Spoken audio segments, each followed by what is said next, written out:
je vais traiter de la question de la prière aux morts.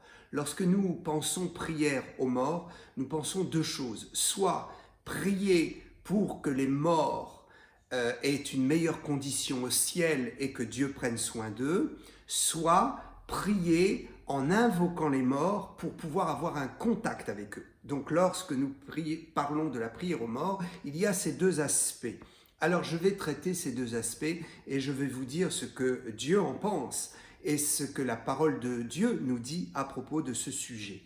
D'abord, je dois dire que mon explication sera exclusivement fondée sur les Saintes Écritures, parce qu'effectivement, il n'est pas question d'apporter son opinion personnelle sur cette question, mais il est réellement très important de dire ce que la parole de Dieu nous dit à ce sujet, afin de ne pas partir dans l'égarement et afin de pouvoir nous conserver purs dans notre démarche de foi, nous conserver purs devant Dieu, parce que nous ne pouvons pas faire des choses que Dieu réprouve ou que Dieu n'honore pas.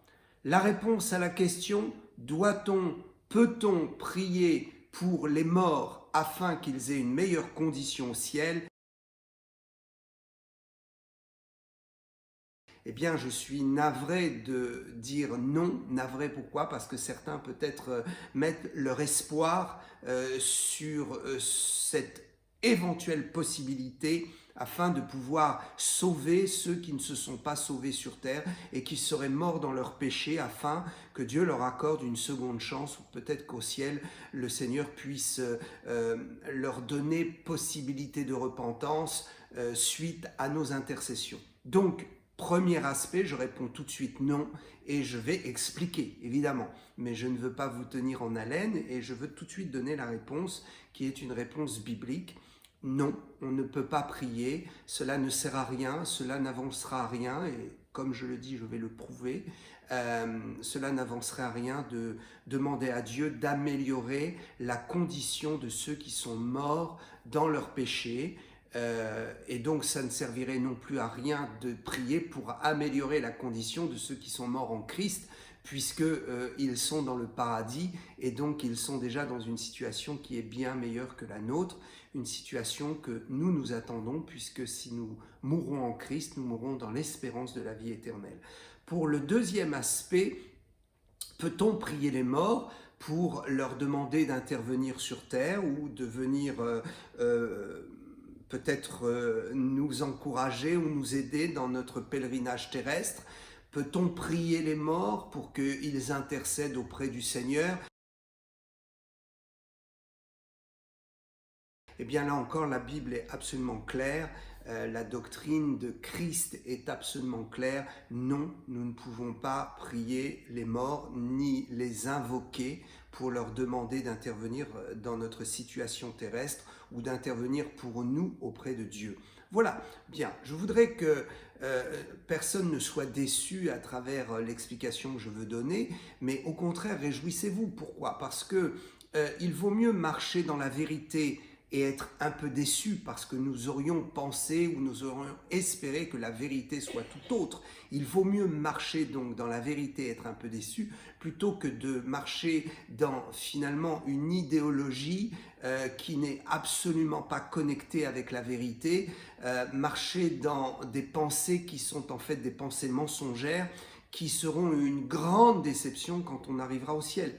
Imaginez que je veuille vous encourager à prier pour les morts ou à croire que les morts peuvent intercéder ou intervenir pour nous. Quand vous allez arriver au ciel, vous verrez que effectivement, il n'en est pas ainsi, que la parole de Dieu a toujours réprouvé ces choses, et donc vous arriverez au ciel avec une grande déception et vous direz « Ah, mais si seulement on m'avait dit la vérité ».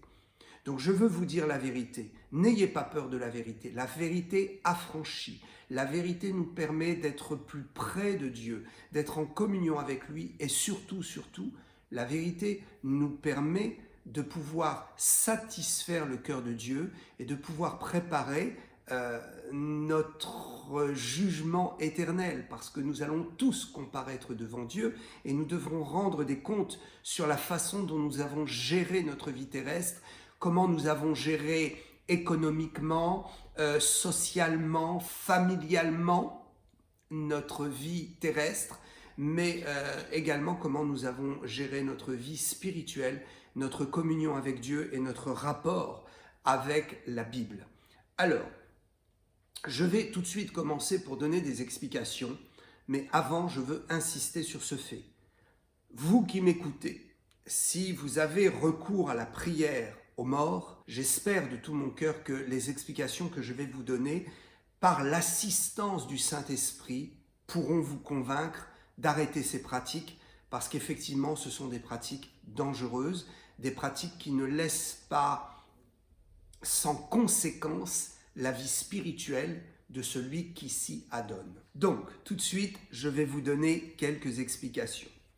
D'abord, je dois dire que l'idée de la prière aux morts peut avoir deux sources d'inspiration, soit l'inspiration païenne, des gens qui ne croient pas en Dieu, des gens qui sont athées, des gens agnostiques, des gens qui disent non, moi je ne crois que ce que je vois, et finalement, même à travers cette attitude de non-croyance en un Dieu puissant et en un Dieu unique qui nous a créés, même si je ne crois pas en ça, je peux être athée et croire qu'effectivement, il y a quelque chose de mystérieux après la mort, et je peux aussi me dire que c'est une consolation et c'est un soulagement de pouvoir peut-être pratiquer de l'occultisme ou essayer d'invoquer les morts, même si je ne crois pas en Dieu. Donc cette première source d'inspiration, elle naît finalement d'un besoin de l'homme de se rassurer par rapport à la mort. Même quelqu'un, je le répète, qui ne croit pas qu'il puisse exister un Dieu,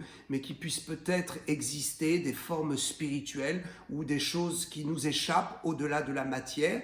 Des gens donc profondément incroyants par rapport à la notion de Dieu peuvent aussi être inspirés, être attirés vers la prière aux morts. Pourquoi? Bien tout simplement parce que l'humain a un stress, a une problématique face à la mort et veut régler ce problème et veut avoir des réponses. Donc, si vous ne croyez pas en Dieu et que vous êtes attiré par ces choses obscures à travers la mort et que vous vous dites finalement est-ce qu'on peut prier les morts, est-ce qu'ils peuvent nous répondre? Eh bien je vais apporter les réponses bibliques. Et puis la deuxième source qui peut pousser un humain à prier les morts, donc première source, nous l'avons compris, la détresse face à la mort, même quelqu'un qui ne croit pas en Dieu peut être poussé à essayer de comprendre, de savoir et d'invoquer ce qui se passe de l'autre côté. Deuxième source d'inspiration, des gens qui croient en Dieu et qui ont peut-être inspiré ou conforté leur autorisation, leur désir et leur besoin de prier les morts, ils se sont autorisés cela dans leur vie par rapport à un courant religieux qui tendrait à dire que Dieu est favorable à cela. Donc ce courant religieux s'inspire dans la chrétienté, ce courant religieux ne s'inspire absolument pas des 66 livres canonisés dans la Bible, mais de ce qu'on appelle des livres deutérono-canoniques, c'est-à-dire des livres qui sont apocryphes, c'est-à-dire qui sont en dehors de la Bible et qui se disent d'inspiration biblique ou qui sont des livres qui auraient été écrits par des auteurs qui auraient donné leur dévotion à Dieu durant leur vie et qui seraient venus apporter des révélations. Donc, nous voulons comprendre que seule la Bible fait foi en matière de révélation de doctrine et d'équilibre de vie chrétienne. Seule la Bible apporte les vraies réponses. Tous les livres qui sont en dehors de la Bible, qui ont été écrits en dehors de la Bible, même par des gens qui prétendent avoir eu une vie pieuse, ces livres ne peuvent pas constituer un support de vérité et de foi. Donc, ceux qui croient en Dieu dans le monde chrétien et qui prient les morts, souvent s'autorisent à le faire parce qu'ils trouvent inspiration dans des livres donc apocryphes qui ont été canonisés aux alentours de l'an 1500 avec le concile de Trente d'ailleurs en Italie. Il faut savoir que la Bible a été constituée au départ avec 66 livres, et puis qu'il y a eu des livres qui ont été rajoutés à ce qu'on appelle le canon. Le canon, c'est-à-dire la règle, ce qui authentifie la Bible. Donc, cette Bible a été authentifiée vers l'an 400, et puis d'autres livres ont été rajoutés un peu après l'an 1500, donc dans ce concile que je viens de citer, et donc on a rajouté, enfin une partie de la chrétienté a rajouté des livres que l'on appelle deutérono-canoniques. Pourquoi? Parce qu'ils font partie d'un second canon ou d'une seconde décision à amplifier le volume de livres bibliques. Donc, je vais effectivement citer les livres qui ont été des livres, 3 livres essentiellement, d'inspiration à la prière aux morts, qui sont en contradiction avec les autres 66 livres de la Bible, donc 3 livres qui ont été rajoutés donc en 1500, c'est exactement en 1546, il y a eu des livres rajoutés, et parmi ces livres rajoutés, 3 livres dans lesquels nous trouvons la possibilité, nous entrevoyons la possibilité de la prière aux morts comme étant quelque chose que Dieu autoriserait. Mais cette autorisation-là, je le répète, n'est absolument pas dans le canon biblique, le canon qu'ont les Juifs d'ailleurs pour l'Ancien Testament, et le canon du Nouveau Testament que nous avons depuis l'an 1400. Alors, ces 3 livres, c'est donc le 2e livre des Maccabées dans le chapitre 12, le livre de Tobie au chapitre 12 également, et précisément vers le verset 9, et puis le livre de Baruch au chapitre 3. Donc, dans ces 3 livres, dans les chapitres que j'ai cités, de Maccabée 12, Tobie chapitre 12, particulièrement le verset 9, et puis le livre de Baruch chapitre 3. Donc, dans ces textes-là, nous trouvons des choses assez obscures qui pourraient laisser entrevoir. Mais nous allons mettre ces livres de côté parce que soit nous croyons que la Bible est la vérité dans l'ensemble de ces 66 livres, soit nous ne sommes pas encore convaincus de cela, et dans ces cas-là, on peut aussi aller chercher des livres bouddhistes ou des livres de l'islam ou autres religions dans lesquels on pourra peut-être se satisfaire d'explications qui diront qu'on peut prier les morts. Mais moi, je vais aller sur le sens biblique. Et je voudrais dire ici que la Bible prouve qu'on ne doit pas prier les morts parce que moi qui ai quand même une certaine expérience dans le monde religieux, depuis 44 ans je marche à la suite de Jésus, je suis dans le ministère pastoral depuis des années et je peux vous dire que dans la majorité des cas, j'ai vu que ceux qui invoquent les morts ont de réels problèmes spirituels, soit immédiats, soit dans la suite de leurs années. Et nous sommes obligés de prier d'ailleurs pour délivrer ces gens de l'esprit de mort. Donc, je voudrais vous apporter une conviction, je voudrais vous convaincre, vous dire que la Bible est la vérité parce que, effectivement, moi, je le vois sur le terrain et j'ai des gens qui viennent pour que l'on prie pour eux parce qu'effectivement, ils ont des cauchemars, ils voient des ancêtres apparaître, ils voient, j'ai l'exemple d'un homme qui voyait constamment le visage de son père à chaque fois qu'il se rasait devant le miroir parce qu'il avait invoqué l'esprit de son père, il n'arrivait plus à s'en défaire. Donc ce qui veut dire que si Dieu interdit le contact avec les morts, c'est parce qu'il y a une raison, et cette raison, elle est très spirituelle. Comme Dieu ne permet pas le contact avec les morts, eh bien effectivement, quand on essaie d'avoir un contact avec les morts, ce n'est pas Dieu qui répond, puisque Dieu est en dehors de ça. Je suis désolé de vous le dire, mais ce sont des esprits méchants dans les lieux célestes, ce que la Bible appelle des démons, qui viennent et qui prennent le relais par rapport à l'appel que nous lançons dans le monde spirituel. Bien, je ne veux pas vous brusquer avec cela, mais je voudrais vous aider et amener ce courant de réflexion afin que vous puissiez comprendre qu'effectivement il y a un danger à prier les morts. Je vais venir maintenant à un premier texte dans Apocalypse 26. Ce premier texte nous dit clairement Heureux et saints ceux qui ont part à la première résurrection. La seconde mort n'a point de pouvoir sur eux, mais ils seront sacrificateurs de Dieu et de Christ, et ils régneront avec lui pendant 1000 ans. Premier texte que je vais compléter par Apocalypse 20, 14. Et la mort et le séjour des morts furent jetés dans l'étang de feu. C'est la seconde mort, l'étang de feu. La première chose que je voudrais expliquer, c'est que lorsque nous parlons de mort, la Bible nous dit clairement qu'il y a deux morts possibles, et je pense que même quelqu'un qui ne croit pas en Dieu peut comprendre cela.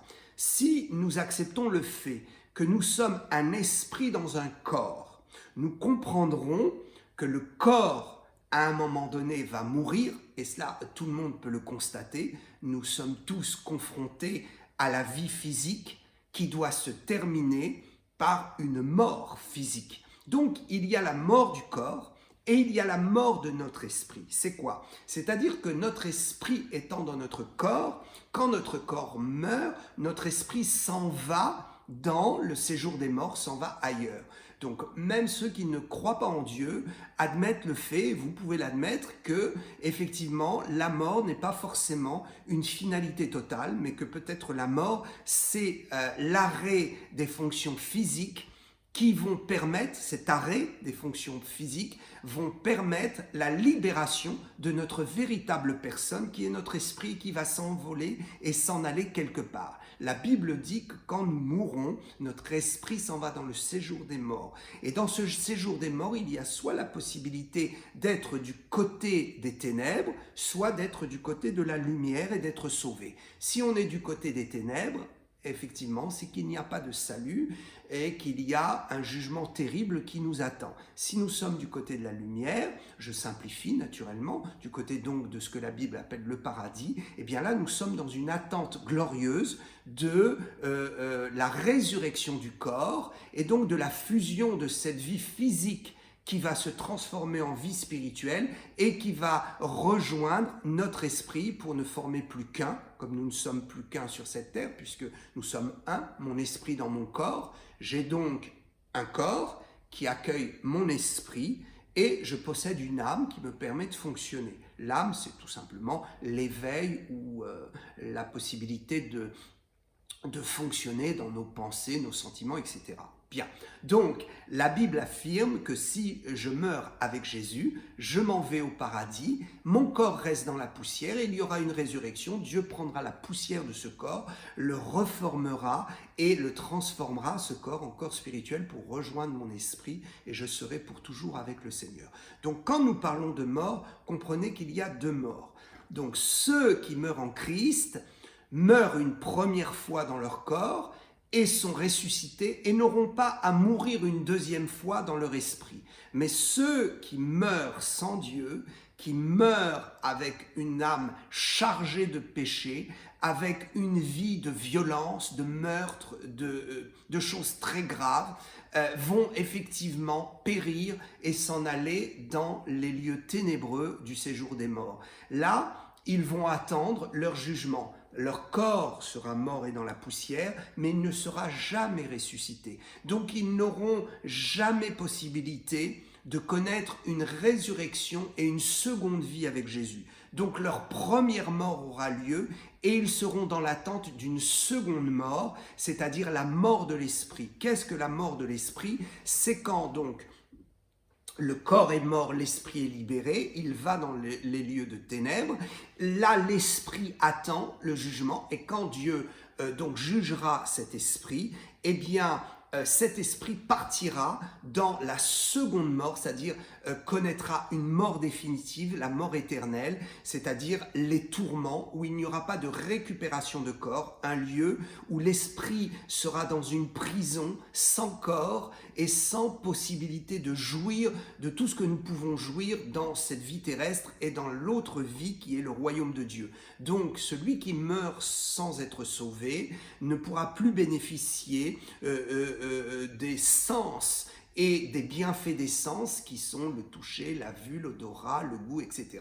Dans les temps de soufre et de feu, il n'y aura que tourment pour cet esprit, c'est ce que la Bible appelle la seconde mort, puisque l'esprit ne pourra pas jouir de la vie, mais continuera d'exister dans une souffrance terrible que la Bible appelle la seconde mort.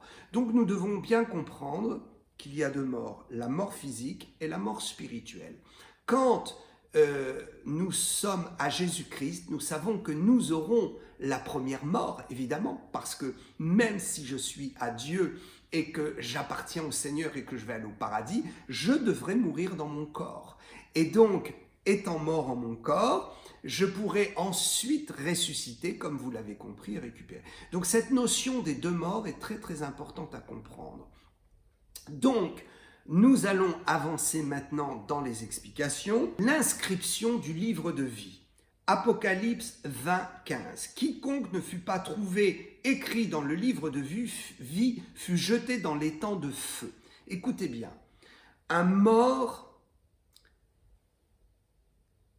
qui donc s'en va dans le séjour des morts, un mort donc physique, son esprit est libéré, il s'en va dans le séjour des morts, deux possibilités. Soit cette personne a son nom inscrit dans le livre de vie et va du côté lumineux du séjour des morts qui s'appelle le paradis, soit cette personne n'a pas son nom inscrit dans le livre de vie et s'en va dans le côté obscur. Si donc nous voulons prier pour une personne qui n'est pas sauvée, qui est dans le côté obscur, eh bien nos prières sont inefficaces et ne servent à rien, puisque le livre de vie est écrit d'une façon définitive.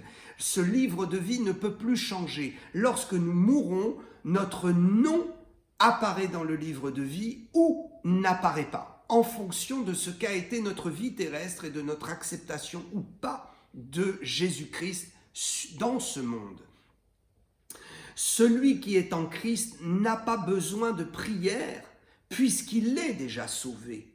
Et celui qui n'est pas sauvé ne peut pas bénéficier de la prière de ceux qui sont sur terre, puisque tout est déjà joué et le livre de vie étant scellé, son nom est dedans ou il n'y est pas. Il ne peut pas être rajouté après sa mort. Jean 3, 36. Celui qui croit au Fils à la vie éternelle, celui qui ne croit pas au Fils ne verra pas la vie. Celui qui croit à la vie, celui qui ne croit pas, ne verra pas la vie. Mais la colère de Dieu demeure sur lui. Ça veut dire que tout est joué. On ne peut plus transformer le sort d'un mortel une fois qu'il a quitté cette terre et qu'il est dans l'attente de son jugement. Jean 11, 25, Jésus lui dit « Je suis la résurrection et la vie. Celui qui croit en moi vivra quand même il serait mort. » Ça veut dire que l'espérance de la vie après la vie est pour ceux qui ont cru sur terre. Mais si on refuse de croire, que l'on rejette Dieu, que l'on rejette Jésus-Christ et que l'on pratique les choses les plus abominables sur cette terre en toute impunité et en toute connaissance de cause, dans toute sa volonté, eh bien le choix est déjà fait et les prières ne pourront pas changer grand-chose. Les prières une fois que nous sommes morts. Il faut prier pour les vivants. Si vous avez quelqu'un de votre famille, dans votre entourage,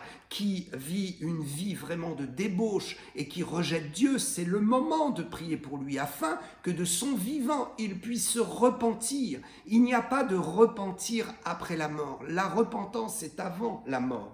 Après la mort physique, c'est le jugement. 2 Corinthiens 5, 10. Car il nous faut tous comparaître devant le tribunal de Christ afin que chacun, écoutez bien, afin que chacun reçoive selon le bien ou le mal qu'il aura fait étant dans son corps. Le jugement de Dieu est déterminé par notre pèlerinage terrestre, par le temps que nous avons passé dans notre corps. Il est évident qu'en dehors du corps, quand on arrive dans les tourments, à ce moment-là, les tourments sont tels que l'on dit « Seigneur », on voudrait bien dire « Seigneur, je voudrais maintenant me repentir », mais c'est trop tard.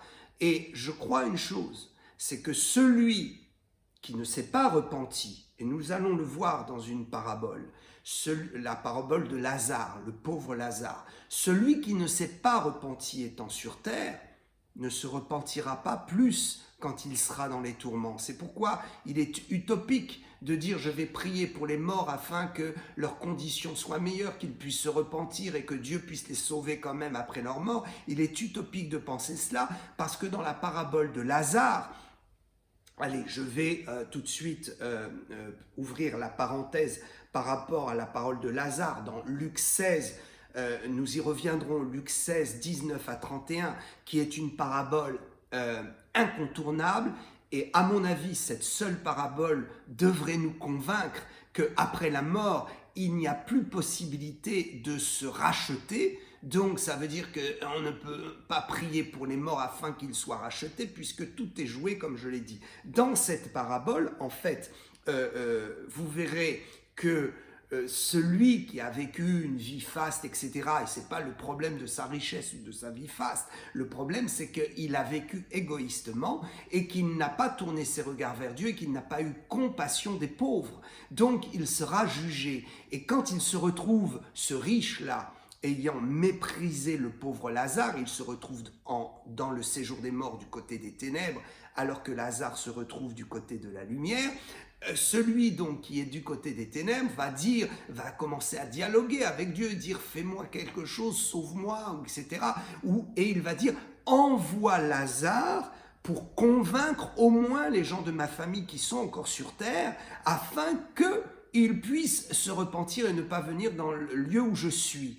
Et nous voyons d'ailleurs dans cette parabole que le riche ne se repent pas. Il veut simplement échapper aux souffrances, mais il n'y a pas de repentance. Eh bien, la réponse de Dieu, c'est de dire, quand bien même un mort reviendrait du séjour des morts, ce qui n'est pas possible, quand bien même il reviendrait pour essayer de convaincre ceux qui sont sur terre, eh bien, il ne pourrait pas les convaincre. Parce que si ceux qui sont sur terre, qui ont la parole de Dieu, la Bible et les prédicateurs ne se convertissent pas et ne se repentent pas et ne changent pas de vie en devenant meilleurs, ils ne le feront pas plus parce que quelqu'un est revenu du séjour des morts. Cela veut dire que même dans le séjour des morts, quand ils auront contact avec les morts, ils ne se repentiront pas plus. Alors, revenons maintenant à des textes incontournables, des textes forts. Après la mort physique, le jugement, donc point possibilité de retour en arrière, dans le premier texte de Corinthiens 5.10 que je viens de dire. Donc nous serons jugés en fonction de ce que nous aurons fait dans notre corps, et il n'y a pas d'autre possibilité. Ézéchiel 18.20, l'âme qui pêche, c'est celle qui mourra. Donc autrement dit, qui mourra de cette seconde mort. Parce que effectivement, même celui qui vit une vie sainte, il va mourir. Donc de quelle mort parlons-nous? La mort physique, ça c'est pour tout le monde. Pour ceux qui sont avec le Seigneur, pour ceux qui vivent une vie droite, une vie pieuse, une vie d'amour, une vie de grâce vis-à-vis de la société et de leurs semblables, mais ceux qui sont de véritables bandits sur cette terre aussi mourront, nous allons tous mourir. Donc l'âme qui pêche, c'est celle qui mourra ici, sous-entendu, qui mourra une première fois comme tout le monde, mais une seconde fois la mort éternelle. Le fils ne portera pas l'iniquité de son père et le père ne portera pas l'iniquité de son fils. Écoutez bien, la justice du juste sera sur lui et la méchanceté du méchant sera sur lui. Voilà ce que dit Dieu. Après la mort, nous allons au ciel dans la condition dans laquelle nous avons quitté la terre et nous ne pouvons rien changer au poids qui est sur notre vie. Nous partons soit avec notre justice, soit nous partons avec notre méchanceté. Et c'est cela qui restera devant Dieu pour notre jugement. Donc ce texte est très très fort. Je vous encourage à ne pas faire le mal, à vivre en nouveauté de vie, à vous détacher de tout ce qui est méchanceté contre les hommes, méchanceté et violence contre la société, tout ce qui est défendu par Dieu, tout ce que votre conscience vous défend de faire, tout ce que vous savez très bien qui est mal sur cette terre. Arrêtez de le faire et tournez-vous vers la justice, tournez-vous vers le Seigneur, tournez-vous vers Dieu et cherchez à bénir, à aimer votre prochain parce que c'est votre justice qui vous suivra. Hébreux 9, 27, encore un texte qui dit que après la mort, le jugement. Et comme il est réservé aux hommes, donc je lis pour vous, et comme il est réservé aux hommes de mourir une seule fois, après quoi vient le jugement. Il est donc parlé de cette mort physique, de cette mort définitive où l'âme quitte le corps, parce qu'on ne parle pas ici des résurrections que nous pouvons voir dans la puissance de Dieu. Quelqu'un peut mourir et il est ressuscité, mais il est ressuscité tant que son âme est encore dans son corps ou qu'il n'a pas franchi un seuil, son âme n'a pas quitté son corps pour franchir un seuil qui est le séjour des morts. Donc, effectivement, nous avons des témoignages de gens qui sont ressuscités. Mais il est parlé de cette mort définitive quand l'esprit quitte définitivement le corps et que le corps ne peut plus récupérer son esprit. Donc cette première mort-là. Et comme il est réservé aux hommes de mourir une seule fois, effectivement, on ne meurt qu'une seule fois, une fois que l'âme est détachée du corps, eh bien, si on a franchi cette ligne qui est spirituelle, que nous ne pouvons pas définir, cette ligne qui nous entraîne dans le séjour des morts, alors à ce moment-là, on ne peut plus refaire vivre le corps et remourir à nouveau. Donc, il est réservé aux hommes de mourir une seule fois, après quoi vient le jugement. Alors, je ne vais pas entrer dans des explications, mais je vois peut-être certains qui connaissent bien leur Bible qui disent « Ah oui, mais Élie, finalement, il n'est pas mort, où est son corps ?» Et puis Enoch, etc.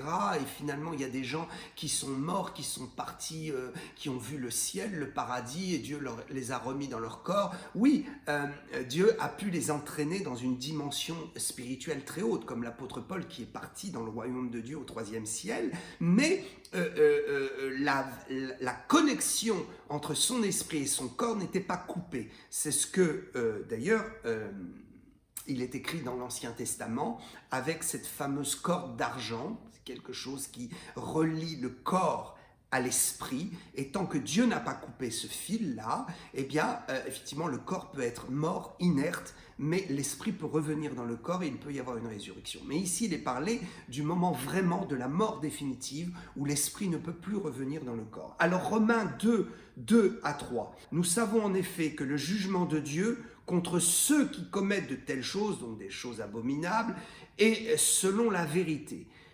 Ce jugement est selon la vérité. Et penses-tu, ô homme, qui juge ceux qui commettent de telles choses et qui les fait, donc toi tu juges et tu les fais, que tu échapperas au jugement de Dieu?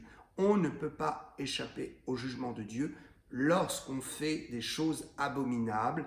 Et parfois certains disent « Oh, mais regardez, cela et cela, ils font des choses vraiment atroces. » Mais en fait, ces gens-là, même qui dénoncent les autres, pratiquent les mêmes choses. Donc Dieu dit « Attention, peut-être tu fais des choses dans l'ombre et puis tu te prends pour un saint à accuser les autres, mais Dieu sait très bien que toi, tu fais les mêmes choses. Tu seras aussi jugé pour cela et tu n'échapperas pas. Et même si on prie pour toi après ta mort, ça ne changera rien. » Notre état spirituel ne peut plus être changé après notre mort.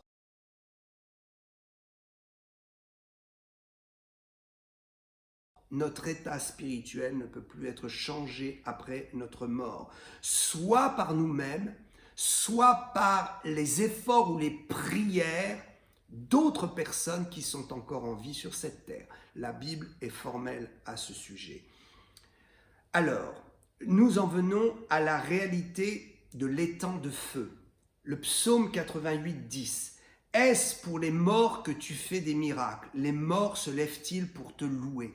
Il est question ici des morts qui sont morts sans le Seigneur dans une vie de pécheurs abominables et qui sont dans l'attente terrible de leur jugement, de leur condamnation. Ils sont dans le séjour des morts du côté obscur, du côté ténébreux. Il est question ici de ceux qui sont morts de la première mort et qui attendent leur jugement pour leur seconde mort. Et il est dit ici, est-ce pour les morts que tu fais des miracles? Dieu, dans cette partie obscure du séjour des morts, il n'y a plus de miracles. Il n'y a plus possibilité de miracle. Si nous prions sur terre, oh Dieu, fais un miracle pour cette personne qui a eu une vie abominable, sauve-la. C'est fini, il n'y a plus de miracle du côté obscur. Et je vais expliquer que on peut être très triste d'avoir vu quelqu'un mourir sans le Seigneur, mais que finalement, peut-être au dernier moment, il a été sauvé, j'y reviendrai. Donc c'est une consolation. Je vais venir à la partie de la consolation par rapport aux morts.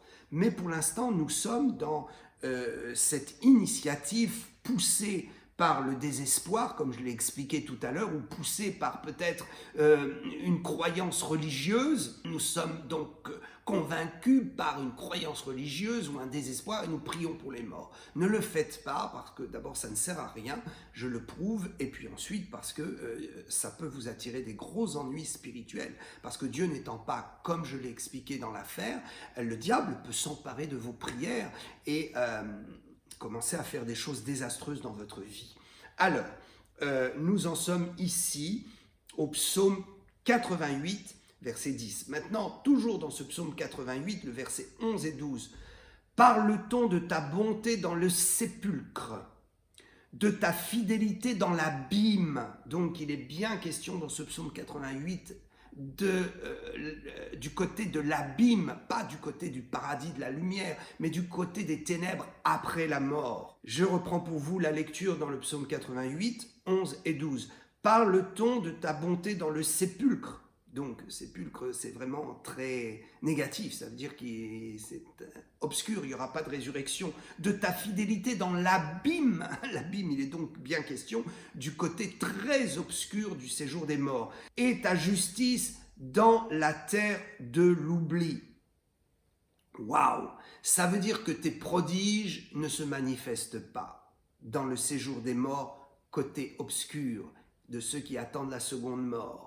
Et dans la terre de l'oubli, c'est réellement là où nous allons comprendre que du côté obscur et ténébreux du séjour des morts, il n'y a plus de possibilité, absolument plus aucune de possibilité de contact avec ce monde présent. Et donc ça nous amène à notre deuxième sujet dont je vais parler.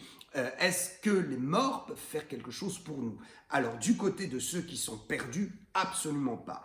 Du côté de ceux qui sont sauvés, ils ne peuvent rien faire. Par contre, il y a un mystère dont je vais parler dans un instant. Ecclésiaste, toujours pour appuyer cette thèse du séjour des morts côté obscur qui ne peut plus rien faire, Ecclésiaste 9, 5 à 6, les vivants en effet savent qu'ils mourront. Bah oui, on sait qu'on mourront, mais les morts, donc les morts qui sont dans l'attente de leur deuxième mort définitive, ne savent rien et il n'y a point pour eux de salaire. Il n'y a plus de salaire puisque leur mémoire est oubliée, leur amour et leur haine et leur envie ont déjà péri et ils n'auront plus jamais aucune part à tout ce qui se fait sous le soleil. Le texte de l'Ecclésiaste est très clair. Si vous priez pour que quelqu'un qui est mort vienne vous aider et vienne participer aux activités de ce monde physique, vous vous trompez, ils ne peuvent pas le faire. Et nous allons insister sur ce point avec toujours la parabole de Lazare dans un instant. Donc voilà pour les textes importants jusqu'ici. Maintenant, la bonne nouvelle, c'est que les morts en Christ sont vivants et peuvent avoir un regard sans intervention dans notre vie. C'est là la bonne nouvelle et c'est là le mystère que je vais vous révéler. Comprenez bien et suivez bien ce que la Bible dit. Quelqu'un qui meurt, qui n'est pas sauvé, va dans un côté très obscur. Il est en proie aux tourments et dans ces tourments, il oublie très très vite sa famille, il oublie très très vite sa maison, ses richesses, ce qu'il a été sur terre, parce qu'il est tellement tourmenté qu'il est obstiné par son jugement qui arrive. Et donc dans ces ténèbres, son esprit est maintenant tout accaparé par des pensées violentes, des pensées de souffrance, des pensées d'attente d'une mort qui va arriver, donc la seconde mort et du jugement. Donc c'est pourquoi il est dit dans les textes que j'ai cités plus haut, que effectivement ils ont plus de soucis de leur vie terrestre, tout est oublié, ils n'ont plus part à ce qui se fait sur la terre, progressivement et très rapidement. eh bien finalement, effectivement, ils en oublient leur famille. Donc, ça veut dire que si vous les priez, de toute façon, ils ne peuvent pas vous entendre. Et de toute façon, ils n'ont même pas le souci vraiment de vous. Alors, dans la parabole de Lazare, on voit que celui qui vient juste de mourir pense à sa famille, mais très rapidement, le texte de l'Ecclésiaste nous dit que tout cela disparaît au bout d'un moment dans le séjour des morts. La bonne nouvelle, c'est Hébreux 12, 1. Nous donc aussi, puisque nous sommes environnés d'une si grande nuée de témoins, rejetons tout fardeau et le péché qui nous enveloppe si facilement et courons avec persévérance dans la carrière qui nous est ouverte. Voilà un verset très obscur, un verset qui nous amène à pouvoir penser. Je laisse chacun penser comme il veut parce que effectivement, on pourrait dire qu'il y a une interprétation derrière ce texte, mais personnellement, j'ai vécu des expériences avec le Seigneur qui me permettent de dire que ce texte est juste une petite porte ouverte pour nous faire comprendre que ceux qui ne sont pas morts en Christ, évidemment, ils ne voient plus rien et très rapidement, ils oublient leur vie et ils sont tellement tourmentés qu'ils sont complètement focus sur la peur de la seconde mort et l'attente de leur jugement. Mais pour ceux qui sont dans le paradis, donc du côté lumineux du séjour des morts, dans l'attente de la résurrection, alors pour cela, ils sont dans une telle présence de Dieu, une telle félicité, que Dieu leur permet d'avoir des flashs et de voir ce qui se passe sur terre, de voir comment évolue la terre, comment évolue l'œuvre de Dieu, comment évolue leur famille, etc. Et même s'ils voient des choses mauvaises, ils n'en souffrent pas. Par contre, ils ne peuvent pas intervenir et interagir, puisque le texte de l'Ecclésiaste vaut aussi pour ceux qui sont du côté du Seigneur. Et donc, rien dans la Bible ne nous dit que ceux qui sont morts en Christ peuvent intervenir et influencer le cours des choses de cette vie présente. Ce texte d'Hébreux nous dit simplement qu'ils peuvent jeter des regards, comme il y a d'autres textes obscurs qui nous disent que les anges, bon, évidemment on peut comprendre que les anges voient ce qui se passe sur terre, ça c'est certain, mais ils plongent leur regard dans l'Église, dans les mystères de l'Église.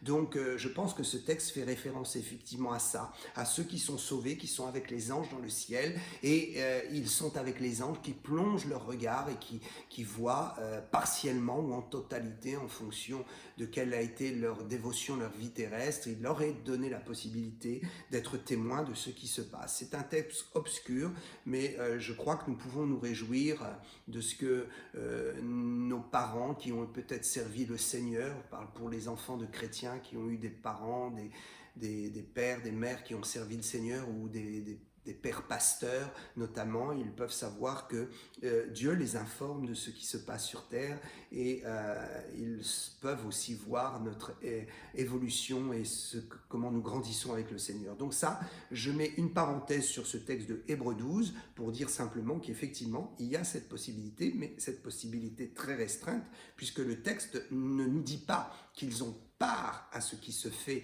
sous le soleil, sur la terre, mais qu'ils peuvent voir ce qui s'y passe, peut-être partiellement, ils peuvent être témoins de certaines choses. Je ferme cette parenthèse et je vais aller maintenant dans un texte un peu plus approfondi, le texte d'Ézéchiel, avant d'en venir à Luc 16.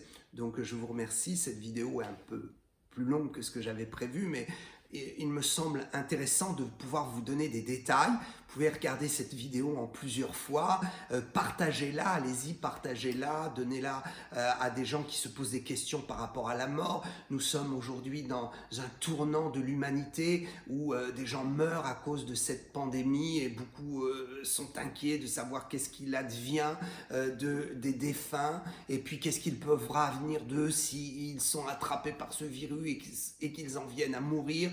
Et puis je crois aussi que les années qui vont venir seront des années terribles où on n'a pas fini d'être débarrassé de ce virus qui va évoluer, muter. Il y aura d'autres formes également, et donc peut-être que le sujet de la mort devient de plus en plus d'actualité aujourd'hui, et de plus en plus les gens se posent des questions face à la mort. La première réponse, c'est Jésus-Christ, naturellement. Donnez votre cœur à Jésus, donnez votre cœur à Jésus, invoquez le Seigneur créateur de toutes choses, demandez à Dieu de vous donner son esprit et de vous aider à naître de nouveau et à en tout cas vivre une vie nouvelle en vous débarrassant de tout ce qui est obscur, péché, ténèbres dans votre vie. Débarrassez-vous du mensonge, du vol, du viol, de la violence, de la tromperie, de tout ce qui fait mal à votre prochain. Et Dieu récupérera votre justice. Et croyez dans le sang qui a coulé à Golgotha pour vous pardonner vos péchés, parce que ce n'est pas par notre propre justice que nous sommes sauvés, mais c'est par le sang de Jésus qui lave nos péchés. Et si vous menez une vie honnête en cherchant Dieu, fatalement le Seigneur vous donnera la révélation de la croix et vous pourrez accepter le sang et le sacrifice de Jésus pour le pardon de vos péchés. Qui que vous soyez, quelle que soit votre religion, je vous en supplie, je vous entraîne, je voudrais vraiment vous convaincre. Dites simplement, acceptez simplement de faire une prière. Dites simplement, ô Dieu, je crois que Jésus est mort pour mes péchés et si son sang a été destiné à laver ma conscience, je l'accepte, je ne le refuse pas. Quelle que soit votre religion, faites-le et vous verrez que le Seigneur interviendra dans votre vie et au moins vous pourrez dire assurément, Jésus a dit qu'il était mort pour les pécheurs et que quiconque ne le renierait pas aurait la vie éternelle. Donc, toute votre dévotion pour le Seigneur, vos efforts dans la justice doivent être couronnés par le sang de Jésus. Ne ratez pas cela et acceptez-le. Alors, je vais venir dans un texte maintenant par rapport à cette question de la mort. Il s'agit du cantique d'Ézéchias. Voilà, je vais vous raconter une belle histoire biblique. Il y avait un roi, c'était le roi de Juda qui était malade et qui allait mourir. C'était le roi Ézéchias et voilà que le prophète vient pour lui annoncer qu'il va mourir. Alors dès que le prophète maintenant s'en va et qu'il est à peine dans la cour d'ailleurs, le roi se repent, se jette contre le mur et dit Seigneur, voilà, je me repens, je vais mourir, etc. Et donc Dieu parle au prophète, le prophète revient et dit Ézéchias, eh bien finalement non, je viens avec une prophétie de bonheur maintenant, je change la prophétie parce que Dieu me demande de changer. Dieu finalement ne va pas te faire mourir, mais il va te donner 15 ans de plus et tu verras ce signe, nous allons le constater. Le soleil va reculer de 10 degrés sur les degrés, vous savez, de ces cadrans solaires que l'on utilisait dans l'Antiquité notamment. Et effectivement, le soleil recule, il y a un miracle et Ézéchias est sauvé et Dieu lui redonne 15 ans de sa vie. Et donc, Ézéchias va faire un cantique pour Dieu, pour l'Éternel, un magnifique cantique. Et ce cantique dira ceci. Ésaïe, donc dans le prophète Ésaïe, chapitre 38, verset 11. Je disais, je ne verrai plus l'Éternel. Donc c'est Ézéchias qui parle et qui dit, oh, mais donc j'ai encore 15 ans de vie merveilleuse sur cette terre, je vais faire plein de choses pour le Seigneur, je vais pouvoir me racheter encore plus. Et ça, c'est extraordinaire. Priez pour que les pécheurs, les bandits, les mafiosi, ceux qui font l'occultisme, la sorcellerie, les gens qui sont réellement de véritables fléaux pour cette société, aimez-les, priez afin que Dieu les touche, qu'ils se repentent et qu'ils changent de vie, que Dieu leur donne encore des années de vie pour être sauvés sur cette terre et se repentir. Parce qu'après c'est fini comme nous l'avons compris. Je disais, donc c'est le roi qui dit cela, je ne verrai plus l'Éternel sur la terre des vivants. Donc il avait ce désir de continuer à vivre cette expérience extraordinaire de la foi, de voir Dieu agir sur la terre des vivants, parce qu'effectivement, si on meurt dans le côté obscur, vous l'avez compris, on ne voit plus Dieu, on est dans les tourments. Dans le côté paradis, eh bien, du coup là, on voit Dieu tout le temps, on est constamment en sa présence et on le voit constamment, mais on ne peut plus faire l'expérience de le voir dans le mystère de la foi au travers la vie humaine, et ça, c'est passionnant. Ne pas voir Dieu de ses yeux, mais le voir à travers les prières exaucées, le voir à travers tout ce que nous pouvons faire sur cette terre. Alors il disait, je ne verrai plus l'Éternel sur la terre des vivants, je ne verrai plus aucun homme parmi les habitants du monde. Et nous avons donc mal interprété ce texte en disant que finalement, qu'on soit sauvé, perdu, on ne sait plus trop dans le séjour des morts, on ne verra plus aucun habitant sur le monde. Donc vous avez vu le texte d'Hébreux que j'ai cité tout à l'heure, il est une possibilité effectivement que ceux qui sont morts en Jésus-Christ et ceux qui sont morts avec Dieu voient encore partiellement ce qui se fait sur terre. Donc ce texte serait en contradiction, mais là ce texte n'est pas en contradiction puisque le roi disait... il parlait effectivement de cette possibilité de voir Dieu agir parmi les hommes et de voir les hommes dans leur combat pour la vie sur cette terre parmi les vivants.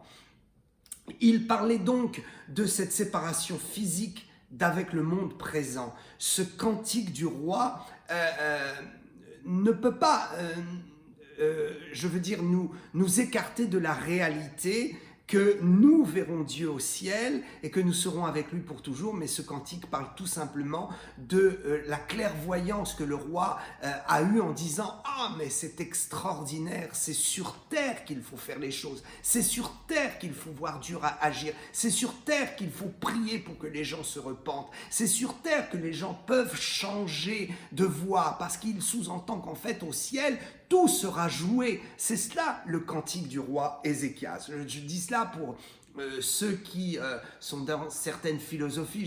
Je ne citerai pas, parce que je ne cherche pas à faire la guerre à qui que ce soit, mais il y a certains pans de la religion chrétienne qui ne sont pas vraiment reconnus comme des chrétiens, etc., qui s'appuient sur ce texte pour nous faire peur et puis finalement pour aussi peut-être évoquer le fait qu'on puisse prier les morts. Je ferme cette parenthèse et je vais maintenant dans le résumé de tout cela avec ce qui est le centre de l'explication et qui est absolument imparable, c'est Luc 16, 19 à 31. Ce texte, vous le lirez, je ne vais pas tout le détailler, mais je vous donne les points clés. Ce texte nous dit que on ne peut pas atteindre l'espace qui est dans les ténèbres après la mort physique. Donc notre esprit s'en va dans le séjour des morts. Ce séjour des morts qui est en deux parties. On le voit très bien dans cette parabole et ce texte avec le pauvre Lazare, l'homme riche, et donc le pauvre Lazare qui va dans le sein d'Abraham, qui est sauvé et qui est avec Dieu, et l'autre qui est dans les tourments, qui vient juste d'arriver dans les tourments et qui a un réflexe de dire qu'est-ce que je peux faire, il faut que je m'en sorte. Voilà, nous l'avons compris. Donc dans cette parabole, nous voyons qu'il y a une impossibilité parce qu'il y a un fossé infranchissable entre la partie lumineuse et la partie ténébreuse. Donc ça veut dire que si nous prions pour un mort qui est dans la partie ténébreuse, il est impossible que même avec la force de nos prières, il passe de la partie ténébreuse à la partie lumineuse, puisqu'il est dit dans le texte qu'il y a donc un tranchée infranchissable et un abîme. Je lis, c'est au verset 26 dans ce texte de Luc 16. « Il y a entre nous et vous un grand abîme afin que ceux qui voudraient passer d'ici vers vous, donc d'ici de ceux qui sont dans la lumière vers ceux qui sont vers les ténèbres, ou de là où vous êtes vers nous, ne puissent le faire. » Le verset 26 est très clair. Il y a un grand abîme, de façon à ce que d'un côté, on ne puisse pas passer vers la lumière et que de la lumière, on ne puisse pas déchoir dans les ténèbres. Parce que si on prie pour les morts et qu'on pense qu'on peut changer la condition des morts qui sont perdus afin qu'ils soient sauvés, eh bien ça veut dire alors que ceux qui font l'occultisme peuvent aussi faire de la sorcellerie pour atteindre le monde spirituel et mettre en péril la vie éternelle de ceux qui sont sauvés. Ça veut dire que le combat de la foi ne serait pas terminé, ce qui est absurde. Et ça voudrait dire aussi que ceux qui sont dans la lumière pourraient être tourmentés par l'occultisme de ceux qui sont sur terre. Imaginez, si d'un côté la prière peut agir pour le bien, alors ça veut dire que la sorcellerie pourrait agir aussi pour le mal, puisque c'est notre combat terrestre. Nous prions pour le bien, et d'autres qui sont du côté de Satan prient pour le mal, et c'est le conflit, le combat. Au ciel, il n'y aura plus de combat, heureusement, heureusement, que ceux qui sont sauvés ne seront plus tourmentés par la sorcellerie de ceux qui sont encore sur terre, ne seront plus tourmentés par les inquiétudes de ceux qui sont sur terre, et cela dans l'harmonie de la vie éternelle qui sera définitive. J'en viens maintenant, pour conclure, à cette question, interroger les morts. Dire, bon voilà, ok, on a compris, on ne prie pas pour les morts qui sont morts sans Dieu, ils ne peuvent pas être sauvés, c'est fini, c'est leur temps de jugement. Mais est-ce qu'on peut finalement prier ceux qui sont avec le Seigneur pour qu'ils reviennent ou qui influencent? Non, la parabole de Lazare dit que non. Est-ce qu'on peut prier pour qu'ils intercèdent auprès de Dieu? Non, aucun texte biblique nous montre cela, bien au contraire. Nous allons voir que la prière aux morts est interdite par Dieu. Prière aux morts qui sont dans le côté ténébreux ou prière aux morts de ceux qui sont sauvés, c'est interdit. Deutéronome 18, 10, 12, qu'on ne trouve chez toi, Deutéronome 18, 10, 12, qu'on ne trouve chez toi personne qui fasse passer son fils ou sa fille par le feu, personne qui exerce le métier de devin, d'astrologue, d'augure, de magicien, et verset 11, très important, d'enchanteur, personne qui consulte ceux qui évoquent les esprits ou disent la bonne aventure, personne qui interroge les morts. Car quiconque fait ces choses, verset 12, est en abomination à l'Éternel. Personne qui invoque les morts, quelle que soit la position du mort, celui qui est mort dans sa chair et qui est parti dans l'au-delà, eh bien, il ne peut pas être contacté. Dieu interdit ces pratiques. La prière aux morts et invoquer les morts, c'est interdit. Prier, comme disent certains dans un certain pan du christianisme, disent « oui, mais attendez, nous avons changé notre doctrine ».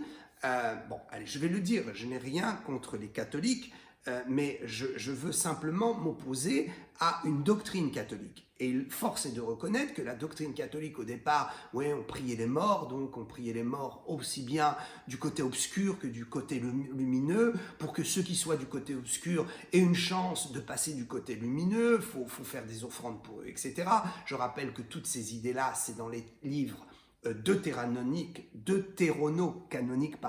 les livres apocryphes qui ne sont pas bibliques, cette idée-là. Donc pendant longtemps, c'était la confusion, jusqu'au moment où maintenant on dit non, l'Église catholique prend plutôt une autre position, dire non, si on prie pour les morts, c'est pas pour ceux qui sont dans les ténèbres, c'est pour ceux qui sont sauvés, parce que finalement ils ne sont pas morts, ils sont vivants. Donc on ne prie pas pour des morts, finalement on prie pour des vivants. Non, vous priez quand même pour des gens qui ont subi la première mort, qui sont donc morts, qui sont dans une autre dimension de la vie. Vous ne priez pas pour des vivants qui sont dans la dimension de la vie telle qu'elle est terrestre, mais ils sont passés dans la dimension de la vie éternelle. Et donc on ne peut pas les prier, et de toute façon ça servirait à quoi, puisque on ne peut pas changer leurs conditions, ils sont dans la félicité, donc à quoi ça servirait? Donc toutes les messes pour prier ou rentrer en contact avec les morts qui sont morts en Christ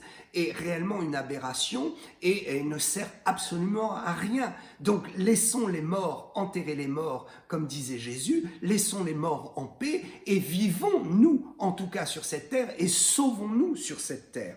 Voilà, alors les enfants maintenant, je vais parler mon instant de consolation pour conclure définitivement cette prédication.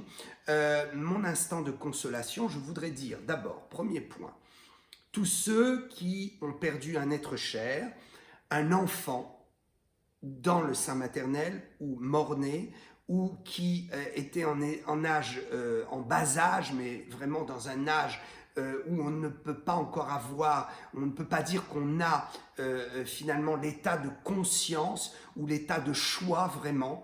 Donc un enfant qui n'est pas rentré encore dans cet âge et cette maturité de conscience ou de choix personnel et qui va mourir dans l'innocence du très bas âge, eh bien je crois que ces enfants-là sont sauvés et ils ne seront pas condamnés. Je crois qu'il y a une part de salut pour eux, c'est un mystère, je crois que le Seigneur Jésus les accueillera et qu'ils accepteront le sacrifice de Jésus pour être sauvés éternellement. C'est un mystère. Je ne crois pas que Dieu puisse condamner des âmes qui n'ont pas eu le temps d'avoir le choix, le temps d'avoir la réalité finalement du péché, du mensonge, de la vérité, du bien et du mal. Je crois que Dieu est bon, il est juste et je crois dans ces mystères de la prédestination qui fait que effectivement un enfant qui est mort et qui n'a pas eu le temps du choix, Dieu va lui réserver quand même une place de privilège et va avoir un traitement qui sera différent de celui qui a eu la possibilité de choisir entre le bien et le mal. Je m'appuie sur un texte de l'Ancien Testament pour cela, mais je voudrais tout de suite dire, attention, ça ne justifie pas l'avortement et ça ne retire rien à la condamnation qui pèse sur ceux qui avortent, sur les femmes qui avortent et qui tuent un enfant. Dieu juge la personne qui pêche et il s'occupe de l'âme qui n'a pas péché. Mais ce n'est pas parce que Dieu s'occupe de l'âme qui n'a pas péché que ça va justifier ou encourager ceux qui pratiquent l'avortement. D'ailleurs, je vous conseille d'écouter ma vidéo sur l'avortement sur YouTube. Vous aurez toutes les réponses. Donc, n'oubliez jamais, d'ailleurs, du reste, je veux aussi consoler les mamans qui ont avorté et qui se repentent aujourd'hui et qui portent le poids douloureux de cela. N'oubliez jamais, Dieu condamne le péché, mais il ne condamne pas le pécheur. À la croix, c'est le péché qui a été condamné. Ce n'est pas le pécheur. Le pécheur à la croix a été pardonné dans la mesure où il se repent. Donc, l'espérance de la croix, c'est de voir le péché brûlé condamné, et Dieu l'a jugé, le péché. Dieu juge le péché, l'écarte de notre vie, le fait sortir de notre vie. Mais nous, en tant qu'êtres humains, en tant que créatures de Dieu, nous sommes pardonnés et nous ne sommes pas jugés si nous demandons pardon pour notre péché. Autrement dit, nous devons vraiment croire que Dieu est un Dieu de consolation, de délivrance, qui nous délivre du poids de nos péchés. Bien, alors, le texte que je vais prendre est très simple. Il s'agit, pardonnez-moi, de 2 Samuel 12, 23. Je lis le texte et j'explique. « Maintenant qu'il est mort, pourquoi jeûnerai-je? Puis-je le faire revenir? J'irai vers lui, mais il ne reviendra pas vers moi. J'irai vers lui. » L'homme qui est en train de parler n'est autre que David. David a eu un moment de folie, d'égarement. Il a chuté, il a péché gravement avec Bathsheba, donc cette femme qui était mariée à un homme que David a envoyé au front pour faire mourir. David était sur son balcon, il est là et puis il voit cette belle femme et il la convoite et donc il commet l'adultère avec et il décide d'envoyer son mari au front. Il ne le fait pas tuer, mais c'est tout comme, il l'envoie au front de la guerre pour qu'il se fasse tuer et il meurt. Donc il récupère sa femme, qui va devenir sa femme d'ailleurs. Il aura un enfant avec elle, qui sera Salomon. Et donc, d'abord, avant d'avoir Salomon, il a un enfant avec elle et cet enfant est malade. Et il est malade jusqu'à la mort. Donc cet enfant naît. Et il est malade à la naissance. David va prier au Dieu, Dieu, s'il te plaît, que cet enfant ne meure pas. Il va prier pendant 7 jours où l'enfant va être dans une lutte entre la vie et la mort. Et au bout du 7e jour, l'enfant meurt. Alors David arrête son jeûne, elle arrête d'intercéder, il dit bon c'est fini, Dieu a repris cet enfant, Dieu ne voulait pas cet enfant parce qu'il était aussi le fruit d'une désobéissance et puis voilà, peut-être que cet enfant effectivement ne devait pas vivre cette vie terrestre, il est directement avec le Seigneur. Et il dira pourquoi est-ce qu'il pense qu'il va avec le Seigneur, pourquoi je pense qu'il est avec le Seigneur, pourquoi je pense que les enfants innocents sont avec le Seigneur, parce que David dit « J'irai vers lui ». Mais lui ne reviendra pas, c'est-à-dire que lui ne pourra pas ressusciter et c'est fini, il est mort. Mais moi j'irai vers lui, ça veut dire quoi? Ça veut dire que, attendez, David est sauvé à ce moment-là. David, s'il meurt, ne pourra pas, donc s'il continue son jeûne, qu'il jeûne et puis qu'il en jeûne jusqu'à mourir, c'est ce qu'il veut dire, il n'ira pas du côté obscur du séjour des morts, dans les ténèbres. Il ira forcément dans la lumière, dans le sein d'Abraham, puisqu'il s'est repenti de son péché. Il est un homme selon le cœur de Dieu. Il est avec le Seigneur, même s'il est tombé, il s'est relevé. Comme des chrétiens peuvent être avec le Seigneur, ils tombent, ils se relèvent. C'est pas parce qu'ils tombent qu'ils vont perdre leur salut. Ils se relèvent, ils se repentent et ils ont toujours leur salut. Donc David était sauvé. Et il dira, ah, mais j'irai vers lui. Donc ça veut dire que de toute façon, s'il meurt, il sait qu'il va dans le sein d'Abraham. Et donc il sait que son enfant est dans le sein d'Abraham, puisqu'il dit « j'irai vers lui ». Donc s'il va vers lui, sachant qu'il est sauvé et qu'il ira au ciel avec le Seigneur, eh bien il sait que son enfant est avec le Seigneur. Donc cette petite phrase toute simple est comme un décodage d'une grande espérance de nos enfants qui peuvent être repris avant l'âge de l'enfance, de l'adolescence, de ces enfants mort-nés, de ces enfants qui n'ont pas vécu longtemps, sur lesquels nous pleurons, qui sont des souffrances abominables pour les mères. Je veux vous consoler et vous dire qu'il y a cette espérance. En tout cas, moi, je crois dans cette espérance. Voilà ce que je voulais vous dire. Et je voulais dire aussi que ceux qui ont perdu un être cher, si vous pensez que cet être cher est condamné parce qu'il avait une vie abominable, il y a toujours cette espérance de penser que Dieu peut sauver quelqu'un au dernier moment. La Bible nous parle d'un salut au travers les flammes. Paul dira que certains sont sauvés au travers les flammes. Et donc, il y a une impossibilité d'affirmer que quelqu'un est perdu.